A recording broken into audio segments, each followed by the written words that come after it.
समस्त को मोर नमस्कार मु दीप्ति आपण मानक स्वागत करुछि मो यूट्यूब चैनल डीएस एम्बिशन। ग्राम पंचायत स्तरीय संघ रे कार्यरत समस्त कैडर माने निश्चित भाव लोकसेवा रे निजर प्रोफाइल को एंट्री करिया पड़िबो यह बाध्यतामूलक अटे। चलंतु जानिबा कैडर प्रोफाइल को किपरि एंट्री करा जिवो। एथिलागी निजर आईडी पासवर्ड दे लोकसेवा को ओपन करिया पड़िबो। यहाँ पर चेंज रोल ऑप्शन को जिबे। चेंज रोल ऑप्शन को गले होम पेज आसीबो। सही होम पेज रे जो 6टी ऑप्शन रहिछि त सेथिरे जो कार्डर ऑप्शन रहिछि ता ऊपर क्लिक करिया को पड़िबो। जेतेबेले कार्डर ऊपर क्लिक करिवे तो निश्चित भाबे आपन को एमती ही पेज आसीबो। जो पेज रे कंप्लीट और प्रोफाइल थिबो तो ता ऊपर क्लिक करिवे। क्लिक कले आपन को एमती ही पेज ओपन होई जिवो।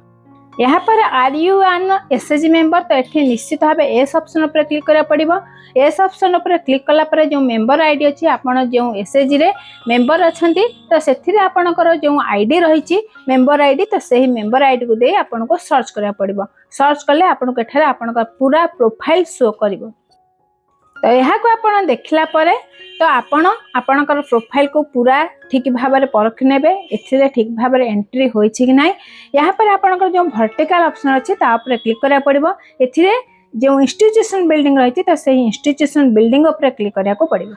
यहाँ पर ग्राम पंचायत स्तरीय संघ रे आपण जो पद पदवी रे कार्य करूछंती तो ताहा को सिलेक्शन करिया पड़िबो। सिलेक्शन करला परे आपण सेव ऑप्शन ऊपर क्लिक करिवे। तो जेतेले सेव ऑप्शन ऊपर क्लिक करिवे आपण को एड्रेस आसीबो। तो यह आपण को ऑटोमेटिक आपण को शो करिवो। तो एथिरे आपण सेव ऑप्शन ऊपर ही क्लिक करिवे। क्लिक कला परे आपण बैंक डिटेल्स देखैबो। तो आपण जहा लोकसेवा रे जो बैंक डिटेल्स देइछंती तो ताहा आपण एठारे देखिनेबे ठीक अछि कि नै। जदि ठीक थिबो तले आपण नेक्स्ट ऑप्शन ऊपर ही क्लिक करिवे। तो यहाँ पर जितेबाला आपन को एक्सपीरियंस ऑप्शन आसीबो तो सेथिरे आपन को ब्लॉक करे जो रोल असाइन कराइतिबो तो समस्त रोल आपन को एठारे शो करिवो। तो एठी आपनकर काम होछि आपन सेही रोल रे जेबेठू जॉइन कलेनी आपनकर स्टार्टिंग डेट केबे ताहा को आपन को एठारे देबा को पड़िबो। देला परे ही आपन जाई सेव करि परिबे। देखंतु एठारे असाइन होइतिबा समस्त एक्सपीरियंस आपन को शो करिवो। जेंति एक्सपीरियंस 1 2 3 4 एम्ति ही आपन को जेतिक रोल असाइन करथो समस्त रोल ही एठारे शो करिवो। तो आपन को केवल स्टार्टिंग डेट केबे ताको ही क्लिक करिया पड़िबो। आपन केबे ठारू सही कार्य रे जोग देले तो सही डेट को आपन सिलेक्शन करिवे।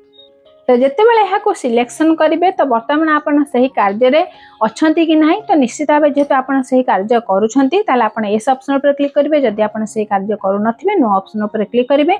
आपन को एंड डेट देबा को पड़िबो। किंतु प्रायतः समस्त सही कार्य वर्तमान सुधा करूछंती तो सेथिलेगी आपन को स्टार्टिंग डेट देबा पड़िबो। आ एस ऑप्शन पर क्लिक करेंगे तो ऑटोमेटिक आपन केते मंथ ला सही कार्य करूछंती ता कैलकुलेशन हो जिवो। एमती समस्त एक्सपीरियंस रो स्टार्टिंग डेट देला परे आपन सेव ऑप्शन पर क्लिक करेंगे। तो समस्त एक्सपीरियंस डाटा देला परे आपन को सेंड फॉर अप्रूवल ऑप्शन पर क्लिक करिया पड़िबो। तो जेतेले सेंड फॉर अप्रूवल ऑप्शन पर आपन क्लिक करिवे आपनकर डाटा ऑटोमेटिक बीपीएम का आईडी शो करिवो। तो सेठारे आपनकर जेतेले अप्रूवल हेबो तो आपन आराम से लोकसेवा रे आपनकर समस्त कार्य को ठीक भाबरे करि परिबे।